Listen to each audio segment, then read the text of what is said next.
Assalamu alaikum, bienvenue dans Safia t'en parle. Aujourd'hui je vous retrouve dans un nouvel épisode et on va parler de la rentrée. Je vais parler un peu doucement dans cet épisode-là parce qu'à l'heure où j'enregistre il est 2 heures du matin. Et je pense que maintenant ça y est, genre vous connaissez, vous savez très bien que j'enregistre la veille pour le lendemain très souvent. Je suis un peu de la team inspiration à la dernière minute et tout. Mais bref, ça tombe bien parce que la rentrée est là. Elle est attendue ou repoussée par beaucoup. Mais dans les deux cas, c'est un moment qui peut angoisser. Qu'on soit à l'école, au travail, qu'on se lance dans l'entrepreneuriat, ou juste qu'on sait pas trop ce qui nous attend. Voilà, une année de césure, une année sur pause, dans tous les cas, ça peut être submergent. Et dans une dynamique où chaque rentrée, on va venir partager des conseils organisation pour réussir ses examens, des nouveaux objectifs comme la salle de sport, etc. Je crois que moi, j'avais envie de faire un épisode un peu décalé par rapport à tout ça et qu'on revoie ensemble quelques priorités pour cette année, Inch'Allah. J'ai l'impression que nous, les musulmans, on a un peu plusieurs moments de redémarrer l'année. Plusieurs moments où on peut se réinitialiser, là, fixer de nouveaux objectifs. Généralement, il y a le mois de Ramadan. Le mois de Ramadan, c'est là où on se fixe de nouveaux objectifs, où on travaille sur soi et on essaie de garder ces objectifs-là toute l'année. Il va y avoir le début de l'année, donc voilà, en janvier. Et puis, au niveau de la rentrée. C'est rare, généralement, qu'on se fixe de nouveaux objectifs au début de l'année égérienne. C'est très, très rare. En tout cas, moi, j'ai jamais vu ça. Mais voilà, on a plusieurs moments où on peut rebondir, se fixer de nouveaux objectifs, essayer de s'améliorer. Donc vous aurez compris que cet épisode sera un condensé de plein de petits conseils pour réussir cette année à travers notre pratique religieuse, car vous le savez, notre réussite ici-bas ne dépend que d'Allah. Et si on n'est pas un minimum investi dans le sentier d'Allah, bah malheureusement il y a des choses qui peuvent ne pas fonctionner pour nous ici-bas. On va commencer avec le tout premier objectif, et ça c'est un rappel de zinzin pour moi, vous allez comprendre pourquoi, c'est Salat al-Fajr. Salat al-Fajr, je suis la première à conseiller les gens, à leur dire levez-vous, faut prier Salat al-Fajr, si tu veux je te réveille, nanani nanana. Et récemment, bah là juste là, j'ai eu mes menstruations. Et en fait les menstruations c'est horrible parce que du coup tu perds l'habitude, et quand faut reprendre, mais t'as l'impression que le shaitan il est en force pour t'endormir. C'est un combat, c'est 40 000 réveils, mais moi je me fais violence. Vraiment, je suis pas douce du tout avec ça et tel fudge. J'ai mis un réveil hyper fort. Je le mets, à chaque fois je mets un espace de, comment dire, un écart de 10 minutes à chaque fois. Vraiment, faut me voir. Mais je pense que j'avais besoin là d'aborder ça et tel fudge. La prière del fajr, c'est littéralement la clé pour réussir sa journée. C'est la clé pour être productif, pour avoir la baraka d'Allah dans notre temps. Et vous savez combien on a besoin de temps et à quel point les journées passent extrêmement vite. Genre des fois je me dis mais c'est pas possible, genre j'ai besoin de plus d'heures dans ma journée. Et quand on se lève pas pour Salat al-Fajr, c'est d'avance une journée ratée. C'est une journée que tu vas venir commencer du mauvais pied.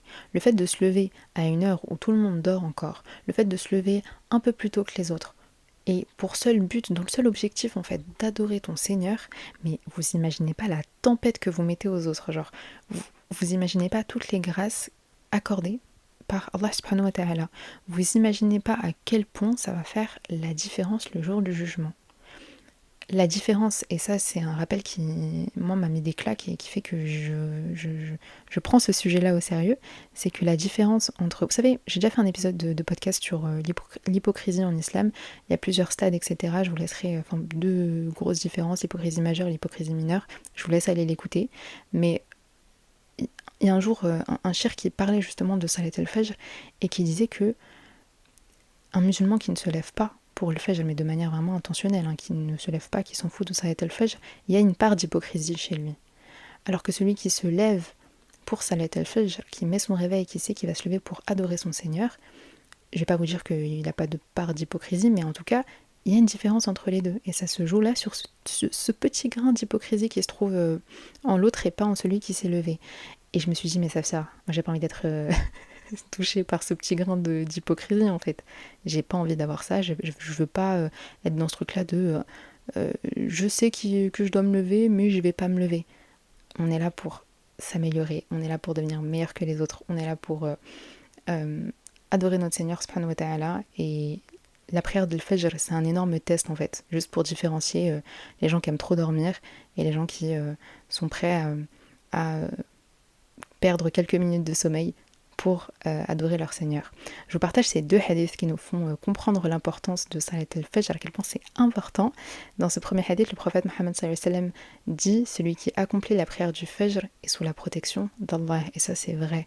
Déjà, comme je vous l'ai dit, vous avez énormément de bénédictions dans votre journée, mais en plus de ça, vous êtes protégés. Tout au long de la journée, vous allez être protégé contre les malheurs, contre les problèmes, contre les personnes qui vous veulent du mal, etc. Vraiment, il y a toute une bulle de protection, même de sérénité autour de vous. Dans le deuxième hadith que je vais vous partager, le prophète Mohammed sallallahu alayhi wa sallam a dit « Les 2 unités de prière du Fajr valent mieux que ce bas monde et tout ce qu'il contient. » Et en vrai, c'est vrai. Genre, mais non, on se pose 2 secondes. Wallah, c'est vrai. T'es là, tu pries. Il y a tout le monde qui dort, genre. Le temps, il est calme. Les hypocrites sont pas réveillés, on va dire ça comme ça.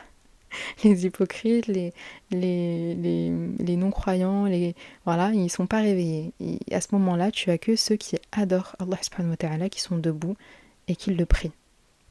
Le deuxième conseil que je vais vous partager ici, en vrai, je vais pas vous demander de rajouter quelque chose dans votre routine bien chargée. Je vais pas vous pousser à ajouter d'autres actes d'adoration parce que vous savez, c'est facile de se fixer des objectifs, mais c'est dur de les atteindre. A l'inverse, moi je vais vous conseiller de vous concentrer sur un péché que vous souhaitez retirer de vos vies.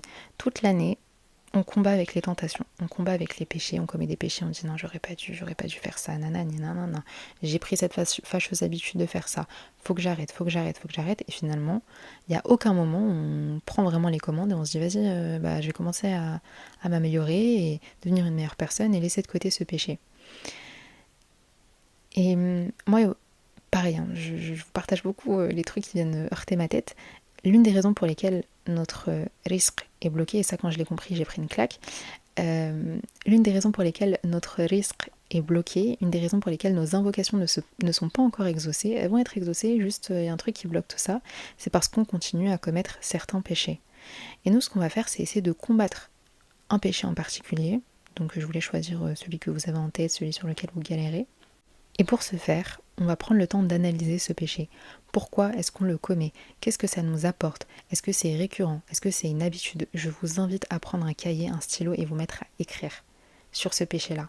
Vous vous mettez à écrire sur ce péché-là. Il y a beaucoup de choses qu'on fait et on se pose pas trop de questions. Genre on se dit oh, vas-y c'est normal, voilà quoi, je le fais mais je me pose pas plus de questions. Alors que faire une petite analyse de la chose, ça va vous permettre d'ouvrir les yeux sur énormément de points que vous négligez, à mieux vous comprendre, mieux comprendre pourquoi est-ce que ce péché-là c'est devenu une habitude, etc. Des fois les choses sont beaucoup plus profondes que ce qu'on imagine. Et ce qui peut également motiver à arrêter ce péché, ça va être de comprendre, prendre connaissance de tous les dangers derrière ce péché-là. Ici-bas comme dans l'au-delà. Vous le savez, Allah ne nous a pas interdit une chose sans raison. Il y a toujours une explication derrière et c'est à nous de creuser, c'est à nous de devenir intelligents, c'est à nous de faire nos recherches. Donc on creuse, on va se poser les bonnes questions, on lit. Et les dangers qui se trouvent derrière certains péchés nous touchent ici-bas et dans l'au-delà.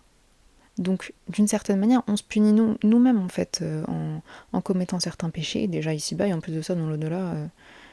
Vraiment, qu'Allah nous préserve, qu'Allah nous protège, qu'Allah nous guide et qui nous garde sur le droit chemin, vraiment. Ensuite, on va lister les raisons pour lesquelles on veut arrêter ce péché et remplacer ce péché par une autre action. Donc cette autre action, ça peut être un bon divertissement pour nous, ou ça peut être un acte d'adoration, une bonne action, peu importe. Par exemple, dans le cas de la musique, moi je vous en parle toujours, pour pouvoir remplacer la musique, il y a les podcasts. Pour pouvoir remplacer la musique, il y a l'écoute du Coran, si vous voulez gagner en hasanet. Si vous voulez remplacer la musique, il y a le fait, de regarder des vidéos, de regarder des reportages, de regarder des documentaires, etc.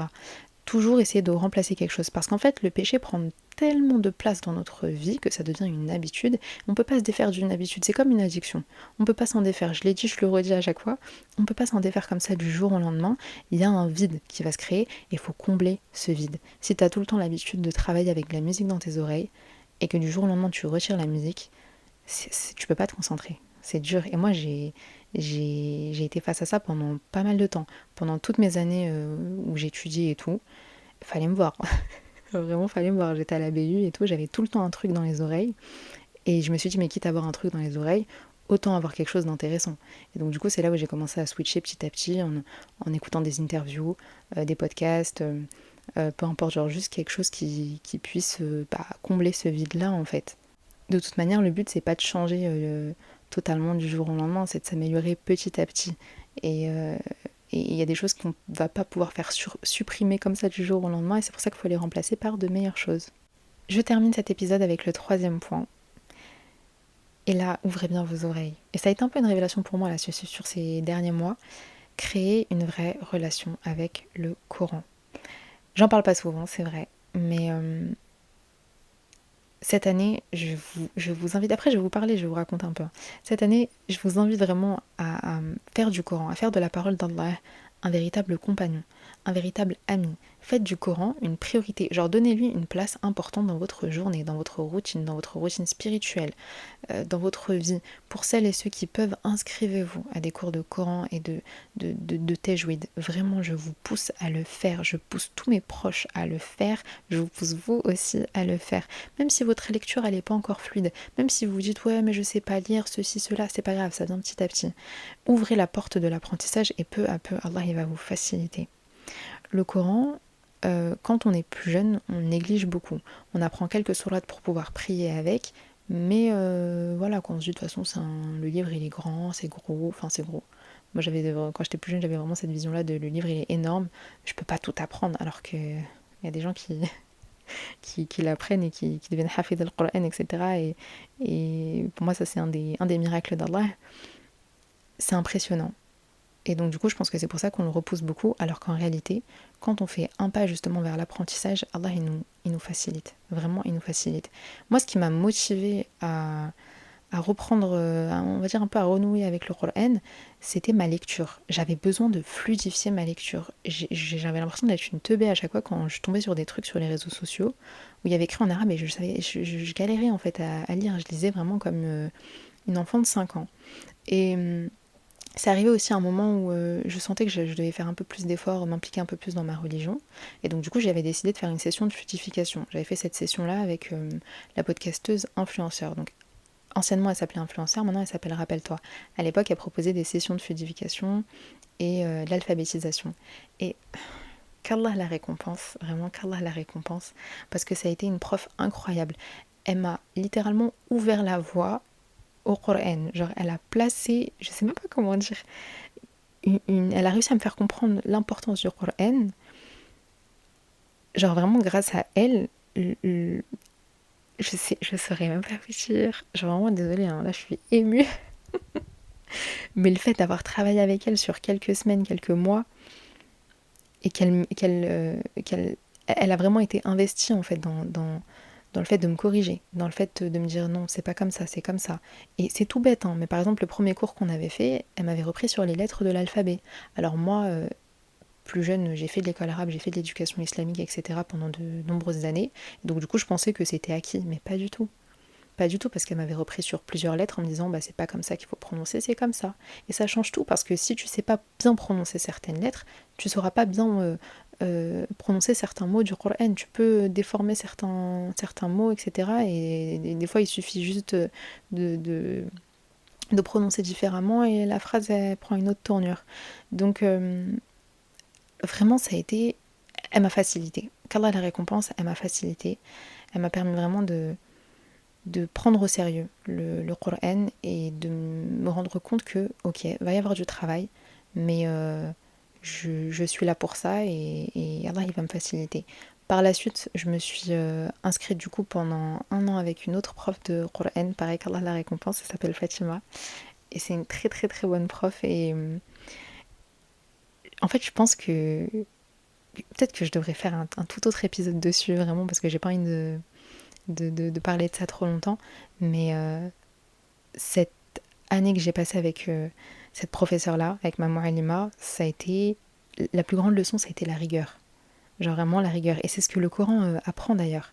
C'est la rigueur. C'est ne pas passer plus de 2-3 jours sans ouvrir le Coran. Parce que si tu fais ça, tu régresses. Et donc du coup, ça te met en tête que voilà, faut pas abandonner, qu'il faut continuer, que c'est quelques petits efforts chaque jour comme ça.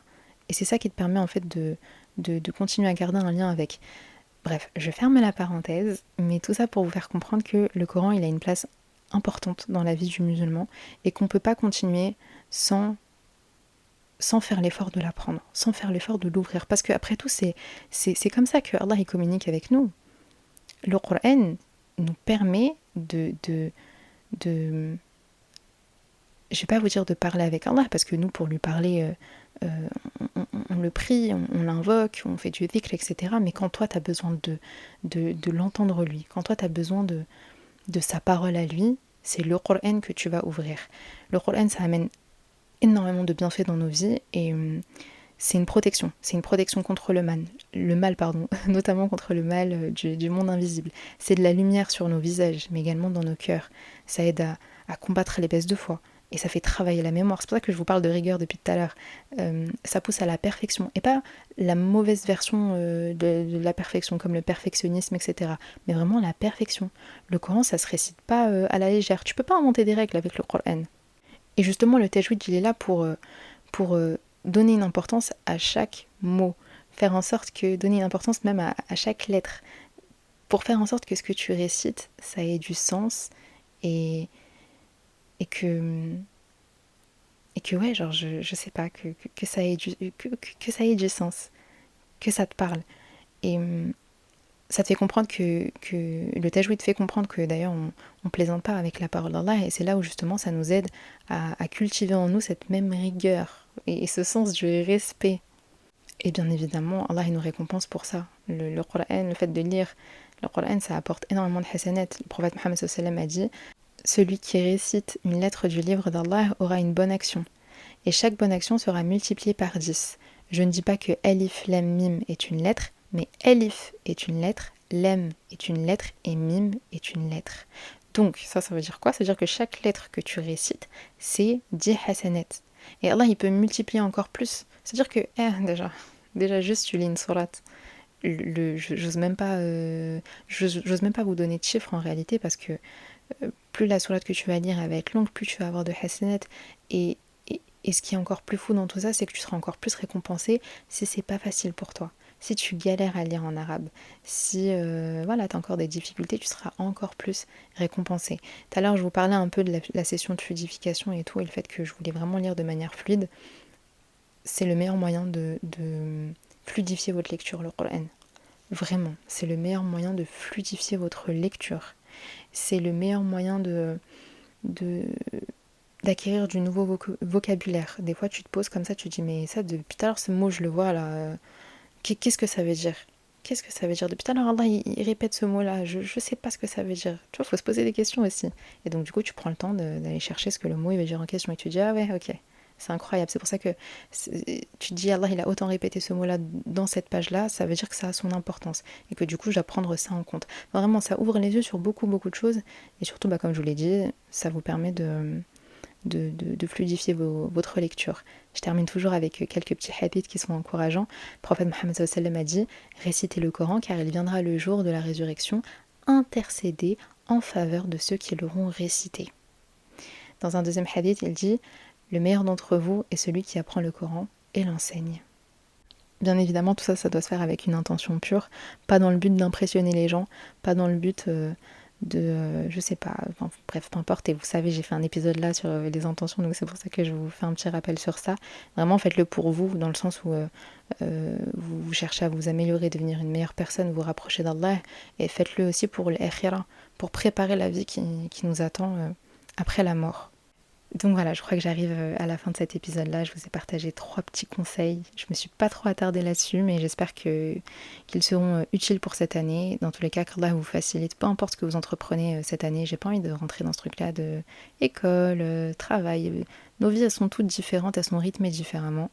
Mais dans tous les cas, qu'Allah nous facilite, qu'il nous rapproche de lui, qu'il fasse en sorte qu'on soit satisfait de ce qu'on accomplit, et qu'il place en nous l'amour du Coran, qu'il nous aide à abandonner nos mauvaises habitudes, nos péchés, et surtout qu'il nous facilite Salat al-Fajr, parce que c'est comme ça c'est en changeant petit à petit le rythme de certaines journées qu'on arrive à accéder à la routine qu'on veut, etc. Enfin bref, je pense que vous avez compris.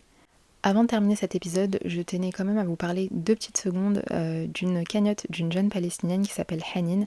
Hanin, elle a 17 ans, c'est l'aînée de sa famille et elle vit dans le nord de Gaza. Elle a récemment lancé une cagnotte et vous le savez, depuis le début de la guerre, les prix des aliments sont littéralement dérisoires. C'est dur de nourrir sa famille. Hanin, elle est un peu en charge voilà, de ses frères et sœurs. Elle essaie comme elle peut de récolter de l'argent. Ça fait des mois que je suis en contact avec elle, des mois qu'elle me parle et qu'elle me montre son quotidien, surtout à Gaza, qu'elle partage ça en story Instagram, etc. Et donc, rien que pour ça, je vous demande de lui faire un don. Je vous demande voilà, d'essayer de... Avec ce que vous pouvez, bien évidemment, vous n'êtes pas obligé de donner quelque chose d'énorme, on donne en fonction de ce qu'on peut, de ce qu'on a, mais de faire un don parce que l'argent aujourd'hui, c'est pour les Palestiniens, c'est un moyen de survivre. Donc voilà, je vous mettrai tout en description, Inch'Allah, et je vous laisse faire votre bonne action. Et voilà, je vais conclure cet épisode. S'il vous a plu, comme d'habitude, n'hésitez pas à le partager, en parler autour de vous, me laisser les 5 étoiles, un commentaire. Vous pouvez me rejoindre sur les réseaux, c'est Safia.podcast sur TikTok et Instagram. Et on se dit à très vite, Inch'Allah, pour un nouvel épisode. Assalamu alaikum.